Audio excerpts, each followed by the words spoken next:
Hello, everybody, and welcome back to another episode of your OGR. As today, we're going to be talking about the Edmonton Oilers taking on the Tampa Bay Lightning and winning 3-2 in a game that was pretty entertaining, but we got to see some scary stuff as unfortunately Evander Kane, he got a really messed up injury where he got his wrist cut accidentally by Patrick Maroon. We're going to be talking about that. We're also going to be talking about the Edmonton Oilers really just playing a very dominant game over the Tampa Bay Lightning where we just dominated 5-on-5 wise. This was a very impressive game. We actually played really well defensively.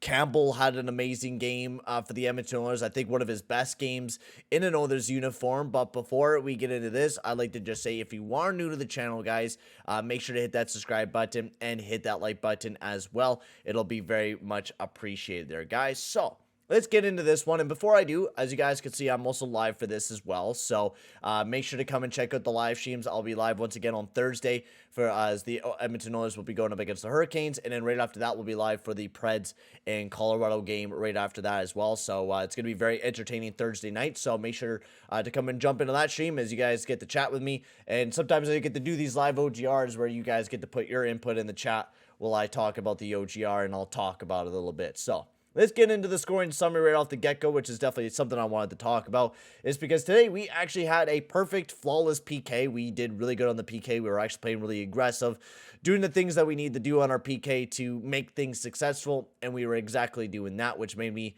really goddamn happy. Another big thing is that we got a shorthanded goal to start off the game as well. We were absolutely getting pelted in the first period. Our first period was not at all amazing. It was really rough to start things off. But Warren Fogle was able to get finally his first goal of the season by a nice pass by McLeod, and then he just sniped it right past Vasilevsky to put the Edmonton Oilers up 1-0 shorthanded. So it was a good start. You know, we get a goal up on the board. You know, that's huge. And then right after that, Brendan Hagel gets his 5th goal of the season. Nurse wasn't able to stop the entry from the Tampa Bay Lightning, which he did. Not a bad job keeping on the outside, but allowed Brendan Hagel to get wide open. A nice pass sent right over to him, and he buried it right into the back of the net for the Lightning to tie the game right up at 1. But then going to the second period, the goal scoring really started to kick in for the Oilers. McDavid getting his 14th goal in his 14th game of the season, which is just absolutely crazy. It was an easy tap-in goal, bounced right towards him, and he put it right in the back of the net for the Oilers to put us up 2-1. And then right after that, Draisaitl gets his 9th goal of the season by a nice setup pass by McDavid, who was able to backhand it right in the back of the net for the Edmonton Oilers to go up 3-1. It would have been 4-1 if Zach Hyman got this goal, but unfortunately he had a kicking motion, which booted it right in the back of the net for the Edmonton Oilers. But then right after that, third period of action, no really any goal scoring to really talk about, but for Kilroy's tip at basically the starting of the third period, which the Oilers were able to shut down the rest of the game and play pretty tight defensively and pull away with a 3-2 victory over the Lightning in a game where I thought there was a lot of big moments in this game where I thought we played really, really good. Defensively, we played amazing. We had new pairings in this game. Nurse and Barry were one of them. We also had Kulak and Cece. I'm going to move over this graphic over to my main monitor. Nurse and Barry, I didn't mind them. As you guys all know, I'm not a big supporter of Nurse and Barry. Never been a big fan of those two guys being together. But quite honestly, I didn't mind them throughout the night. I thought Nurse and Barry weren't terrible. Now, they're not their best defense core. They did allow the 2 goals against on them, so I don't want them to be alongside of each other. If I were choosing the defense pairings, I would probably throw back up Bouchard up alongside of the top pairing with Barry and give Bouchard more minutes than what they were giving Barry. I'm not a big fan of that defensive pairing, and I was a big fan of Kulak and Cece. I thought they were really good as our shutdown pairing, throwing them against, you know, some of the top goal getters. I thought they did a very good job of just shutting things down. I think they got most of the defensive zone faceoffs from what I seen from what I watched, because they were getting a lot of the defensive zone faceoffs, and then Murray and Bouchard didn't do too bad, and then also Murray and Emmeline were pretty good as their shutdown pair as well. And then unfortunately also something to talk about as well, Evander Kane's scary scene on the ice where he got kind of slew-footed by Philip Myers, which was unbelievable. There was no call on the play. But after the slew foot, Patrick Maroon kind of came over and just kind of glanced over his wrist and just blood all over the goddamn place. It was really bad, a horrific scene. And I'm hoping Evander Kane is all right. I hope he is doing well.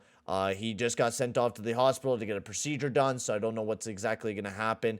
Probably either a lot of stitches or maybe some kind of surgery. Kind of a doctor kind of analyzed the injury and was talking about how it was kind of close to Mikhailov's back in 2019, where he had the same sort of injury. He missed 3+ months. So I don't know if we're going to be seeing the same thing from Evander Kane, but it definitely could be a very big miss for the Edmonton Oilers, especially since, he's one of our big goal scorers. He'll definitely be a big miss out of the team here. So I think it's very unfortunate, and I hope Evander Kane will do well and have a good recovery. But otherwise, Puljujarvi, he played 17 minutes last night, and he was fucking amazing, man. Puljujarvi was all over the place. He had an amazing night alongside Nugent McDavid. I was a real big fan of that line. They did really well. Fogle, McLeod, Moto didn't do too bad. Still wasn't a big fan of the Kane, Draisaitl, Hyman line when they did play a little bit. And then, Draisaitl got all sorts of line mates throughout the rest of the night. So nothing really much to talk about. But Draisaitl was okay throughout this game, continues to not do terrible 5-on-5 wise. I actually thought, Moto didn't have a bad game either. Holloway I didn't think was too bad, but I was really a big fan of, once again, McDavid, Nugent, Puljujarvi. They just continue to play amazing offensively and really do well defensively as well, and that's something to know as well, where they just continue to play really well defensively as well, which I was a real big fan of them.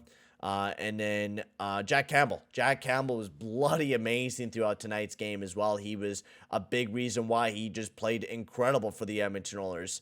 Jack Campbell made a lot of big saves for the Edmonton Oilers. He made 35 saves out of the 37 shots that he's seen throughout the night, and probably played one of his best, this is one of his best games that he's played in an Edmonton Oilers uniform. He hasn't actually been able to get a really good save percentage in his last few games, but for the game against the Pittsburgh Penguins.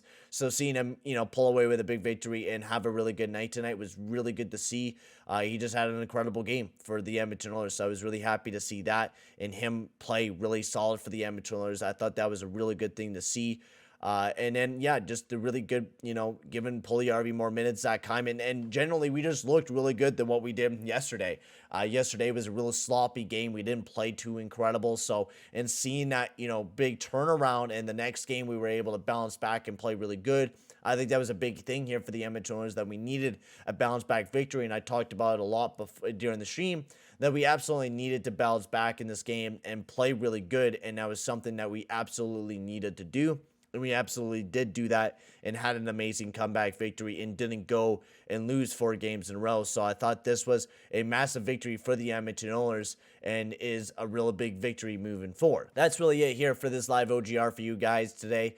Thank you very much for watching. Make sure to hit that like button and hit that subscribe button as well. Next OGR will be a little bit better as, I just don't have a whole lot of time and got to get on going to bed. But for now, guys, I'm going to end the OGR here. Thank you very much for watching, and I'll see you guys all in the next one. Adios, amigos.